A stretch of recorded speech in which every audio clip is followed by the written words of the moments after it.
sawa. Ese utese Ni poa. Ese wanishe ku gafone gato ni akari umuntu ugiye guhamagara ko itanga kugarura. Ariko mani wibuke nagakeneye vuba ariko ntuneza abantu. Ari bibana ndatanga koze.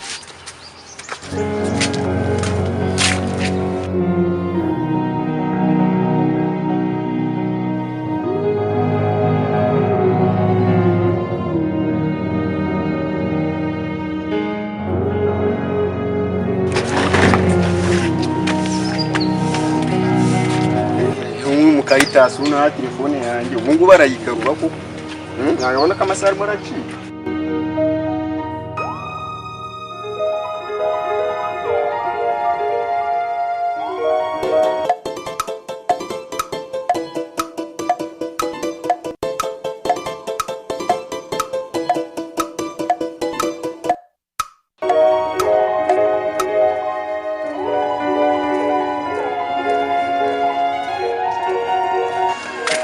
Nyine wakoze kuniza nari ngugarira imizigo yawe Aroyigarura.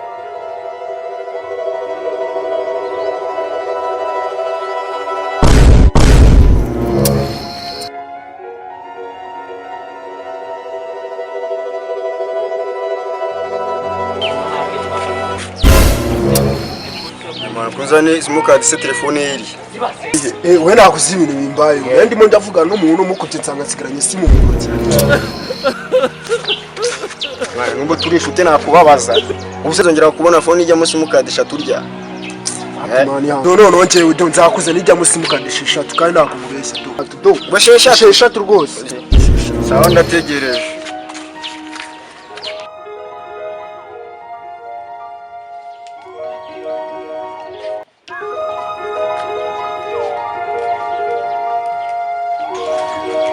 Simani ko ndukigisha umba bya mungu bimeze ndagufite none. Imana kagira umwana n'umukuzi.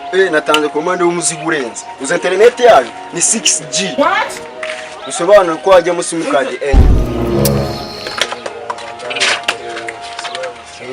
Bro nizere ko kakazigo kabone. Kabisa nugira ikibazo kuzana umusigo urenze ahubwo uri mu kazi. Ahubwo nizere kugenda guhita ushaka n'abarinzi no.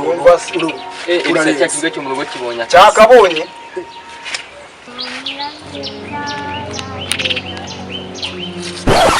Mandiri sapa dufitiye wana.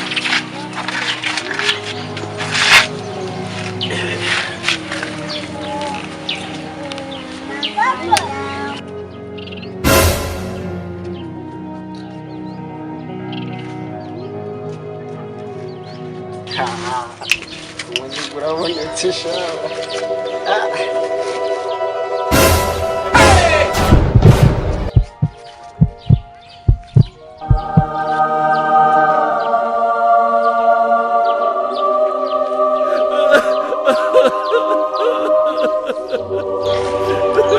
Shaka kabisa niko nari mu dushe na toilette.